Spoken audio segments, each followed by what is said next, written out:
சட்டமன்றத்தில் நடக்கிறத தமிழ்நாட்டு மக்கள் நேரங்களில் பார்த்துக்கிட்டே இருக்காங்க. அது திமுகவுக்கு பிடிக்கல.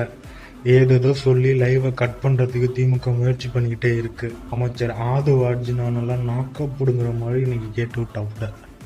மாண்புமிகு கொறடா சொன்னாரு, ஆதாரம் இருக்கா ஆதாரம் இருக்கா ஆதாரம் இருக்கும்போது நிதித்துறை அமைச்சர் பார்க்கும்பொழுது அவர் கேட்கும்பொழுது எங்க கிட்ட ஆதாரம் இருக்கு, அதை தகுந்த நேரத்தில் சட்டப்படியான நடவடிக்கை எடுக்கப்படும் சொன்னாருங்கிறத பதிவு பண்றேன். ஏன்னா அவர் எதிர்க்கட்சி தலைவர் எனக்கு வரல, அவர் அதனாலதான் பதிவு பண்ண. அதுக்கப்புறம் அவர் சொல்றாரு, போன 5 வருஷம் இவங்க என்ன ரீல்ஸ் விட்டாங்க, என்ன பாட்டு பண்ணாங்க, பாராளுமன்றத்திலே பதவி இருக்கும் பொழுது எங்களுடைய எந்த கட்சி தலைவரையும் பத்தி உறுதிமொழி எடுக்கல.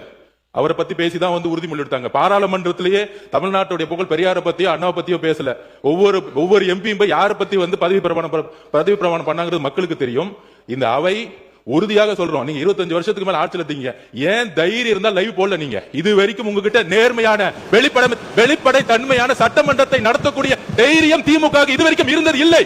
முதல் முறையாக தமிழ்நாட்டு வரலாற்றிலேயே தமிழ்நாட்டுடைய மக்களாட்சியை நிலைநாட்டி ஜனநாயகத்தை நிலைநாட்டி நாங்கள் தவறு செய்தால் நீங்கள் சொல்லுங்கள் சொல்லக்கூடிய சபாநாயகியும் ஒரு ஆட்சியும் எங்களுடைய முதலமைச்சர் மக்களுடைய ஜனநாயகத்தை காப்பாற்றுவதற்காக லைவ் மக்கள் தெரியுமா விட்டுருக்கார். அதை நாங்கள் பதிவு பண்றோம்.